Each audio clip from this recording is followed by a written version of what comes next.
It's Sunday, February 16th, 2026. It's the 46th day of the year, and we've got some absolutely wild weather on the way, including a severe weather threat taking aim at California and bringing flooding, rain, and more snow on the horizon. This is going to be one of those weeks that nobody sees coming. Let's get started by talking about this massive false spring that we're experiencing right now. We've been talking about this for multiple days, but it's genuinely nice outside. It feels incredible if you're not dealing with the rain or the tornadoes right now, which some of you are, by the way. There are tornado warnings currently active in Georgia. It's pretty amazing out there. We've got some rain. We've got some storms. But it's going to get even better tomorrow, and it's going to get even better as we go into the early part of this coming week. In fact, some places like Chicago could see highs in the 60s on Wednesday, shattering daily records, while Amarillo could be in the low 80s and the Nebraska Panhandle could even get up into the 60s and 70s. And a lot of this warmth is going to really bubble up down here in the southeast. It's going to feel absolutely incredible in Louisiana, Arkansas, Mississippi, Tennessee, Alabama, Georgia, and of course, Florida and Texas over the next several days. But I'm going to give you one final warning here, and then we'll move on.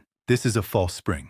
Don't get used to it. We will have very cold air return before too long, but yeah, have fun in the sun while it lasts. Just to give you some perspective on the intensity of the warmth that we're dealing with here, this is actually somewhat of a heat wave that we're experiencing, especially on Tuesday into Wednesday. You know, whenever you see these kinds of returns on your temperature anomaly map in the summer, you're talking about life-threatening heat. Now, thankfully, we're in the winter, so it's just going to make it feel really nice and warm outside.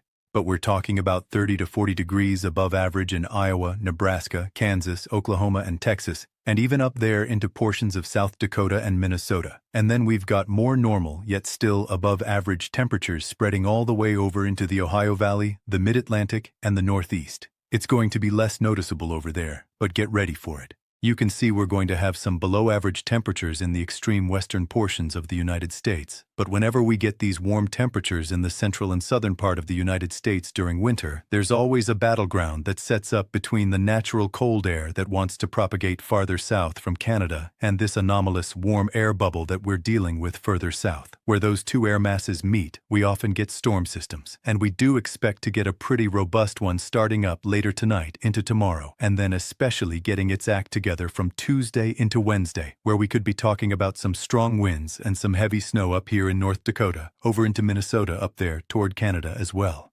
This actually might be a decent little snowstorm for some people as we go forward even up there into the upper peninsula of Michigan. This is going to drop a pretty heavy burst of snow whenever it first starts. But you can see down south we're going to have some rain, and maybe even some thunderstorms. There's actually a Day 3 general thunderstorm risk down here in Iowa and portions of Wisconsin and Illinois because there is going to be some convective activity that we have to watch out for here.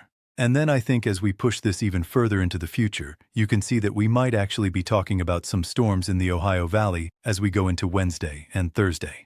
So I think that thunderstorm activity is going to be a big topic when it comes to this storm outside of the snow. Now, I don't think we're going to have a tornado outbreak or anything, but you will hear more from me. I would almost guarantee it about this potential for thunderstorms in Wisconsin, Michigan, Illinois, Indiana, and Ohio, maybe even down into Kentucky as we go forward. You can see that that snow stripe is going to make it all the way up there into upstate New York over into southern portions of New England before this all fizzles out. You can literally see that warm air burst just slamming into the wall of cold air up here around Canada. And then everything just kind of fizzles out as the warm air is going to win this specific battle. But not for long. Like I said, we're dealing with a little bit of a false spring here. So once again, if you're in the upper peninsula of Michigan, watch out for a dangerous wintry mix. I think that's where some of the bigger impacts could happen. We could see a 1/4 inch of ice up there. But on top of that, we are talking about a general 3 to 6 inches of snow. Some places could get up to 8 inches of snow up there. Northern North Dakota, northern Wisconsin, and northeast portions of Minnesota. But you can see that the snow totals are a little bit lighter as you go over into the northeast and portions of New England. We're talking about maybe 2 inches of snow in Boston by the time this is all said and done. No snow at all in Ohio. That's where we expect to potentially see some thunderstorms as a result of this storm system. Now let's move over here to the west a little bit and talk about this unusual and dangerous setup for the California coast tomorrow that goes beyond just rain. We've been talking about this for a couple of days, but we actually have the real threat for obviously some flash flooding and some heavy snow in the higher elevations. But also, we have a rare threat for severe weather tomorrow over here in California. We are looking at the potential for waterspouts moving onshore as tornadoes and damaging wind gusts over 60 mph. So it's not going to be surprising to me at all if we see tornado warnings down around Los Angeles tomorrow. You can see this swirling low-pressure system here throwing bands of moisture and organized thunderstorms, maybe even many supercells right up into Los Angeles as we go into tomorrow evening. And then the rain's just going to continue for quite some time after that. It's kind of like a 1-2 punch here. You can see that the first one is going to hit the northern part of the state and then swing through the southern part of the state, and then we have another kind of cold blast of air that comes down along with some additional Pacific moisture that's just going to add insult to injury if you're in a burn scar or something like that with flooding. So get ready for that strong low-level jet that's going to crank up the wind shear along the boundary, creating a spin cycle effect that can rotate storms coming off the ocean. And that is exactly why the Storm Prediction Center has a marginal risk of severe weather down here for San Diego, Los Angeles, Santa Barbara, all the way up here into the Sacramento Valley as well. Interstate 5 is included in this. So get ready. I really do think some people are going to be surprised by the intensity of some of these storms tomorrow. We've had stronger atmospheric rivers over here within the past 12 months, but this one's going to be unique in its ability to produce those supercells and potential tornadoes. So be on the lookout for that. Don't be scared. Be prepared. Just have a way of knowing what you're going to do whenever that tornado warning potentially comes through. And of course, on top of all the rain and the potential severe weather, we're going to be talking about snow totals over 30 to 40 inches on top of some of these mountains. Now, a lot of this is happening up where people don't live, right way up on the mountain peaks. We're talking about some potential snow totals over 8 feet. But yeah, 30 to 40 inches is going to be possible above 6,000 feet here. There's a couple of roads up there, so travel's going to be tough if you're trying to cross through the mountains. So plan around that over the next several days. It's going to be tough over here in the Sierra. Now let's zoom out and do a quick run through everything. First of all, our storm system over here is going to get out of our hair tonight into the early morning hours tomorrow. It still looks like we might get a dusting of snow up here around New York City, Philadelphia. We're still talking about maybe an inch or two. It's really no big deal. We've got some severe weather going on right now in Georgia, South Carolina, and Florida. That'll be out of our hair by the time you watch this video, more than likely.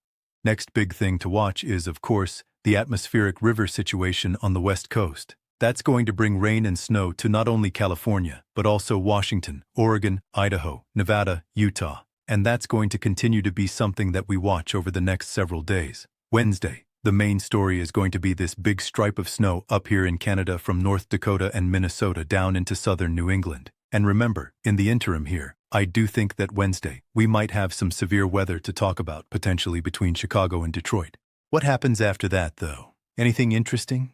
There is another little storm system that tries to get going as we go into the weekend. Saturday, February 21st, has an interesting little system here that could become more of a snow story. Other than that, things look pretty quiet. But you can see I'm scrolling through here, and there's no major organized systems popping up on the GFS, which is actually pretty surprising. Usually there's some eye candy for weather lovers if you go far enough out in the GFS, but on this run, there's really nothing.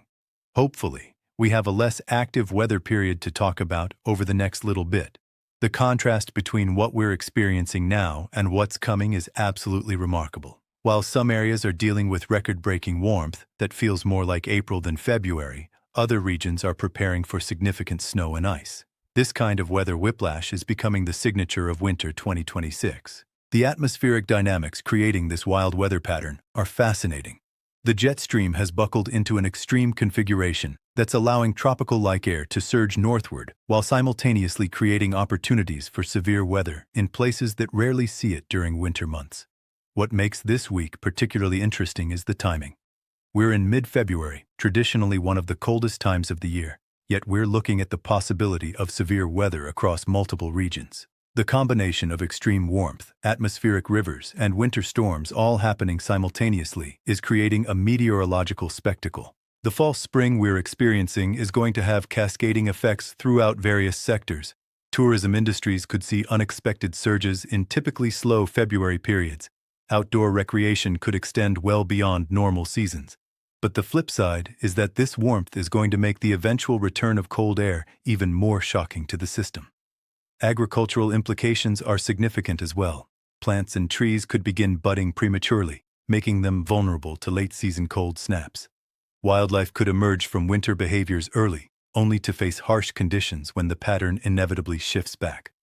Energy markets are experiencing unusual volatility as demand patterns shift rapidly. Utilities that were prepared for typical February heating loads are now dealing with much lower demand in some areas while preparing for potential cooling needs in others. The severe weather threat in California is particularly noteworthy because it's so rare for this time of year. When the atmosphere becomes this unstable during winter months, it creates conditions that can support tornadic activity in places that might not see such weather for years at a time. Emergency management officials across multiple states are dealing with the challenge of preparing for completely different types of hazards simultaneously. Winter weather preparations in the north, severe weather readiness in unusual locations, and flood planning along the West Coast all happening at once. This wild weather week is setting the stage for what could be an equally dramatic pattern change as we head into the final week of February. The fall spring won't last forever, and when it ends, the transition could be just as extreme as what we're experiencing now. Thank you guys for watching. Make sure you hit that like button and subscribe if you haven't already. This is going to be one of those weeks that people remember for a long time. I'll see you in the next one.